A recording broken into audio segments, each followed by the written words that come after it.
নমস্কার। আজকে সাপ্তাহিক রাশি বলে আলোচনা করব। সাপ্তাহিক রাশি বলতে 15 তারিখ থেকে আপনার 21 তারিখ পর্যন্ত, অর্থাৎ 15 জানুয়ারি টু 21শে জানুয়ারি 2024।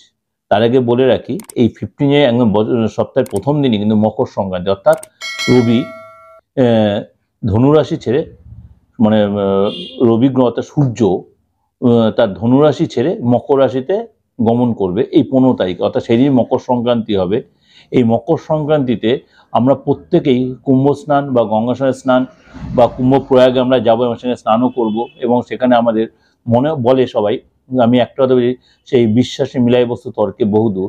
এই দিন সবাই বলে পাপস্খলন হয় অনেক অনেক অনেক, মানে দূর দূরান্তের অনেক বয়স্ক লোকেরা, ইয়ং লোক, প্রত্যেকেই এই দিন গঙ্গা সবাই যাবে স্নান করতে, বা ত্রিবেণীতে যাবে স্নান করতে, বা প্রয়াগে যাবে স্নান করতে। সুতরাং আমি বলি আপনাদের, আমিও বলছি, যদি সম্ভব হয়, যদি সময় সেদিন এদিন ভোরবেলা অবশ্যই খুব তাড়াতাড়ি উঠে স্নানটা করে নেবেন। যে গঙ্গায় নাও যেতে পারেন, অবশ্যই সেই গঙ্গা স্নান যদি নাও করতে, আপনি নিজের এই অনামিকা আঙুলে নিজের স্নানের জলে এই মন্ত্রটা জপ করেন, স্নান করেন।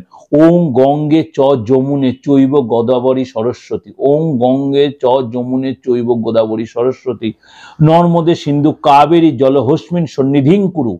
এই মন্ত্রটা নিজের স্নানের জলের মধ্যে এই অনামিকা আঙুল দিয়ে ভালো করে ঘোরাবেন আর মন্ত্রটা বলবেন। যদি মন্ত্রটা বুঝতে অসুবিধা, বারবার শুনবেন, লিখে নেবেন, কানে শুনে লিখে নিয়ে মন্ত্রটা পড়বেন। অবশ্যই এটা প্রত্যেক দিন করতে হবে, কিন্তু এই দিন অবশ্যই করুন। যদি আপনার আশেপাশে নদী বা গঙ্গা না থাকে, বা আদার যে কোনো যেই জায়গায় আমার প্রোগ্রাম শুনতে পাচ্ছেন, বাংলাদেশের লোকেরা শুনছে বা ভারতবর্ষের অন্য কোনো স্টেটের লোকেরা শুনছে, সেখানে সব জায়গায় গঙ্গা নেই, আপনি যেখানে নদীর জল পান সেখানে স্নান করেন। যদি না পারেন, একান্ত বাড়ির জলে স্নান করলো, এই মন্ত্রটা জপ করে স্নান করুন। কি মন্ত্র? আরেকবার বলছে, ওম গঙ্গে চ যমুনে চৈব গোদাবরী সরস্বতী, নর্মদে সিন্ধু কাবেরী জলহস্মিন সন্নিধিং কুরু। তার মানে এটা গঙ্গা জলের সমতুল্য হয়ে গেল। এবার বলবো পুরো গ্রহ রাশির ট্রানজিটটা নিয়ে। মানে রবি যাচ্ছে যেহেতু মকরে গেল, সেদিন মকর সংক্রান্তি হলো। এরপরে মঙ্গল আর বুধ রয়েছে আপনার ধনু রাশিতে, শুক্র রয়েছে আপনার বৃশ্চিকে।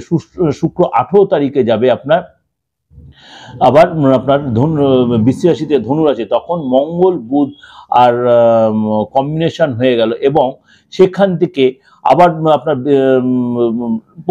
26 দিন অন্তর চেঞ্জ যাবে, কিন্তু এই মুহূর্তে এসেছে বৃহস্পতি রয়েছে মার্গী অবস্থায় মেষ রাশিতে, এবং রাহু রয়েছে আপনার মীন রাশিতে, কেতু রয়েছে কন্যা রাশিতে, চন্দ্র থাকবে আপনার কুম্ভ রাশিতে, আর মঙ্গল 17 তারিখে পূর্বষাঢ় নক্ষত্রে কনভার্ট হবে, পূর্বষাঢ় নক্ষত্রে যাবে, এবং শুক্র 18 তারিখে কিন্তু তার বৃশ্চিক রাশি ছেড়ে ধনু রাশিতে যাবে। সুতরাং 18 তারিখে রাত্রি 9টা 5-এ, 18 তারিখে 9টা 5-এ শুক্র কিন্তু যাবে আপনার বৃশ্চিক রাশি ছেড়ে ধনু রাশি। এই হলো সারা সপ্তাহের গ্রহ ট্রানজিট। এর উপরে বেশ করে 12 রাশির কি এফেক্ট হবে সেটা নিয়ে আলোচনা করবো, এবং উপাচারটা আমি দেবো আপনার শর্টসে পেয়ে, 12 রাশির উপাচারটা আমার শর্টসে ফলো করবেন, সারা সপ্তাহের উপাচারটা আপনি সেখানে পেয়ে যাবেন। মকর রাশির এই সপ্তাহটা কেমন যাওয়া? এই সপ্তাহ 15 জানুয়ারি টু 21 জানুয়ারি। মকর রাশি কিন্তু এই সপ্তাহে লোকের সাথে চলাফেরা বা কথাবার্তা বলতে একটু সাবধানে সমঝে কথা বলবেন। যেটা বলবেন 5 বার ভেবে নিয়ে বলে, মকর রাশি লোকেদের জন্য বলবেন। কারণ প্রত্যেক কিন্তু একটু আমি হালকা ওয়ার্নের মতো করছি। কেন করছি?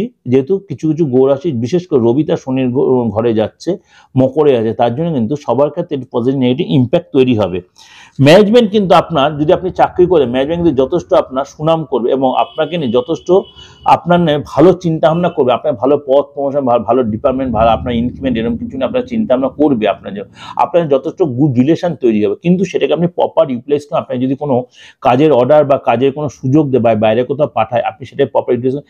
ব্যবসা যদি করেন, নতুন কোনো যোগাযোগ আসতে পারে, বা পুরনো যাদের কাছ থেকে অর্থ পান সেখান থেকে আপনি পেতে পারেন। সরকারি কোনো কাজে এতদিন আটকে ছিল, সেখান থেকে আপনি যথেষ্ট সাকসেস পাবেন। অর্থাৎ অনেকদিনের কোনো টাকা আটকে বা যোজনার টাকা আটকে ছিল, আপনার হয়তো কোনো গ্রামে থাকেন, সেখানে আপনি এই সপ্তাহে সেটা পেয়ে যেতে পারেন, বা আপনি কোনো সরকারি কাজে জড়িত, সেখানে কোনো আপনি হয়তো কোনো হেল্প পাবেন বা সরকারি সুবিধা, বা আপনার পেনশনটা আটকে ছিল বা কোনো কারণে কোনো প্রবলেম আটকে ছিল, সেখানেও সেই সহযোগিতাগুলো পাবেন।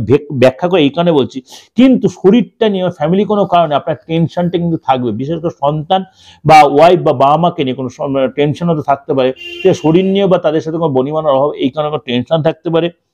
খাওয়া সাবধান, এবং চলাফেরা কোনো চোট আঘাত লাগবে, ব্যথা বেদনা বাড়তে, আপনি যদি অনেক প্রবলেমে ভোগেন বা মাইগ্রেনে ভোগেন, এরকম কোনো ব্যথা বেদনা প্রবলেম, ঠান্ডা কম লাগাবেন, এবং রাস্তায় চলাফেরা খুব সাবধানে করবেন।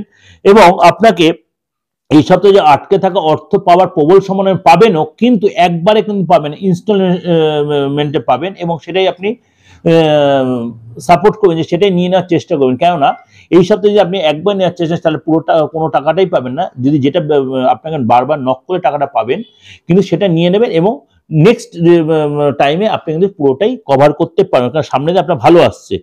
যারা পলিটিক্যাল লিডার বা পলিটিক্যাল সাথে জড়িত, তাদের কিন্তু এই সময়টা এই সপ্তাহে যথেষ্ট ভালো, এবং আপনার যথেষ্ট সামাজিক দায় বা আপনাদের সমাজের জন্য কিছু করার চেষ্টা করবেন, তার জন্য সুনাম বাড়বে, গুরুত্ব বাড়বে আপনার। এবং শরীর নিয়ে সচেতন থাকবেন। কনিক কোনো প্রবলেম নিয়ে আপনাকে কিন্তু একটু বেগ দিতে পারেন। দুবার বললাম কনিক শরীরের ব্যাপারটা, মানে আগে পরে করে বলছি, আপনারা কিন্তু বারবার রিপিটেডলি শুনবেন, তাহলে সব পুরো প্রোগ্রামটাই, পুরো কথাটি কিন্তু আপনাদের কাছে প্রেজেন্ট করে দিই। যাই হোক, ভালো লাগবে, ভালো লাগলে লাইক করবেন, সাবস্ক্রাইব করুন, বেলটা অন করেন, যত লোকের শেয়ার করবেন। আজ নমস্কার, সবাই ভালো থাকুন।